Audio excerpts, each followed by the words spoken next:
Yo, what is up guys, Creeper Killer here. Now today I have got for you another top 5 video. Today's top 5 is going to be the top 5 worst Juggernog spots. Now I'm sorry about the wait, it was really busy this week and didn't really have time to sit down and make a YouTube video, but yeah.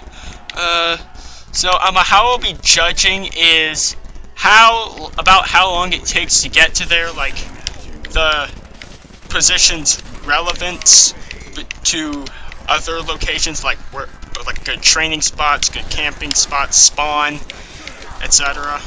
Also the spot itself, like how hard is it to get Juggernog? Like, is it like easy, like as in Jug is in a really open area where there's little risk of getting cornered, or is it really tight area where you're probably going to get cornered and possibly go down 9 out of 10 times you're there. Now, since it's the worst spots, those are probably like the more locations we're going to see. But without further ado, let's jump straight into it.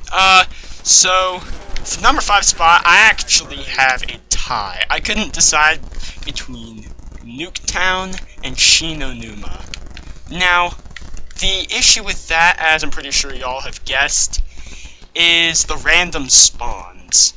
Now, yes, that does add a little more replayability and flavor to the map. However, thing is, it's annoying sometimes. In Shinonuma, it takes quite a bit to rack up enough points to open up the location, and it just gives you a random perk each time. Like, a lot of times on Shinonuma, for instance, I always get Jug as the last perk.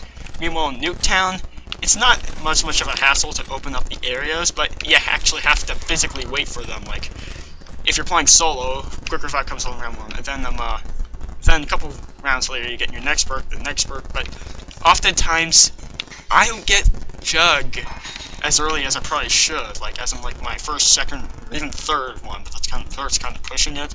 Now, of course, the reason why this didn't end up higher on the list is because on Nuketown, it took a while for me to realize it, but the random spawns are what make the map so interesting, and I guess there was a shame for Shinonuma. But yeah, so that's our number 5 spot, Nuketown and Shinonuma. At our number 4 spot, we have Keno. Now, Keno was the first map in Zombies I ever played, because the first time I played Zombies was actually on the Nintendo Wii. And well, Keno was the only map on the Nintendo Wii. But then, eventually later, I got an Xbox, I had all the Black Ops maps and Black Ops 2 maps, but then as I look back on it, the Jug spot on Keno wasn't great. Yeah, like, I camped there a lot on the Wii, because it's kind of hard to train on it, plus I didn't really know what training was back then, but that's another story. Anyways, what I did like about it is the fact that since you're training on the stage, usually, unless most people train on the stage, I like to train on the stage, is that if I go down and get revived, Jug is literally an 8-second walk away. Maybe 5 if you sprint. However, here's the thing. Jug corner is kinda tight. And, okay, there's sure, only one way the zombies can come, but that's the only way you can escape, and they're all funneling all through there, and it makes it such a pain to get out of unless you have something like, I don't know, a thunder gun, which is really useful, but then again, if you have the thunder gun, you probably wouldn't be down in the first place, unless that's your first weapon, but then again, it's probably a low enough round, that ain't a problem. But, yeah, now sure, there are other riskier Jug spots than this one. However, this one just stood out to me simply because it's tight within this corner, though it is. However, there's other factors about it, especially like how close it is to where I'm training to help it make it a better spot, but still has to come in at our number 4 spot.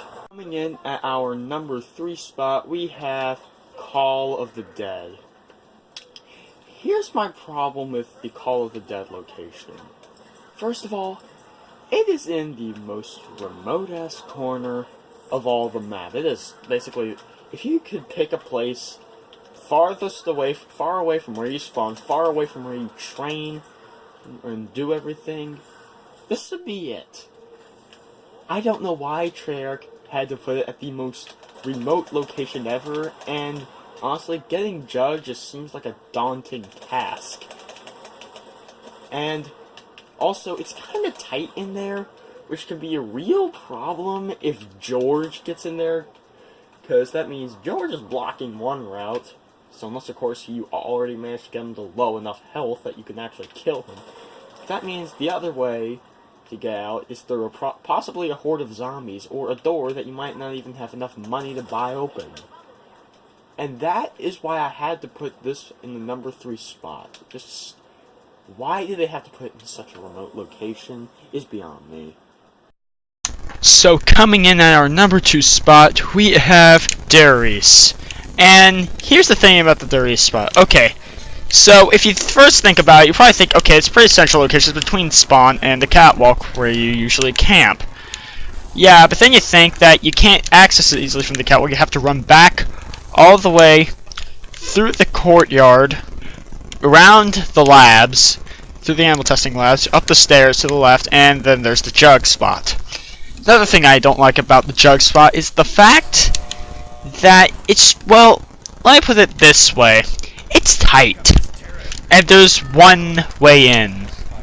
The Jugg spot has 3 ways for the zombies to enter. There's a barrier like right next to Jugg, barrier like on the other side of Jugg, and then there's the way you can enter the Jugg area. Well, it's really tight in there, and if there's zombies coming from 3 directions, you tend to go down a lot. And that's what I don't like about this Jugg spot, is because it's kind of far. Sure, I mean, if you think about all the twists and turns you have to take to get there. Of course, that's not. Of course, since Dairies and the Giant is a small map, it's not really that much of an issue, because I mean it is pretty small. You can get there like about a minute, but it does get annoying sometimes, and that is why I had to put it in the number 2 spot, because it just combines some of the stuff I hate from all the other maps, Jugg spots. And at our number 1 spot, it's Moon. Okay, so what's good about this Jugg spot? Well, you can get it before round 1, you can do that. Well, that's the only thing that I like about this Jugg spot, is that you can get it before round 1. Everything else about it sucks. First off, it trades places with Speed Cola every time you go to Area 51. Another thing.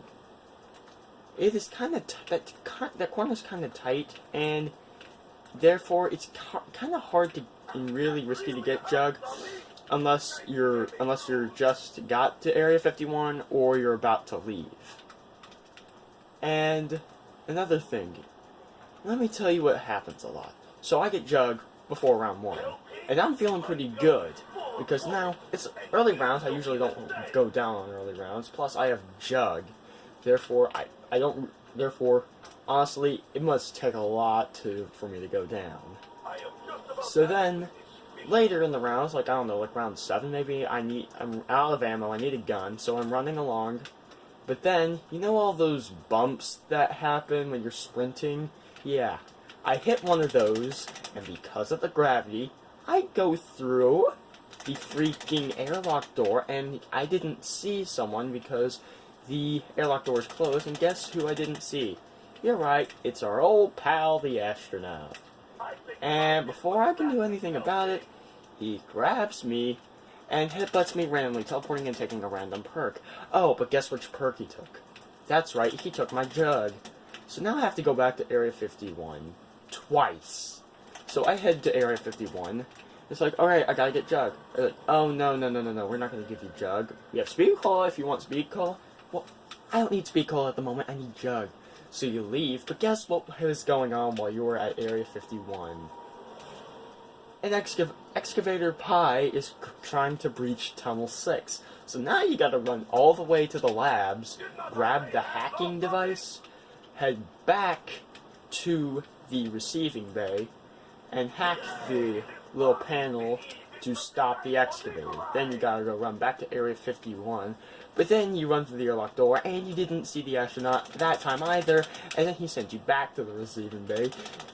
So basically, if you had quick revive at that point, you probably don't anymore unless you had a different perk that he took.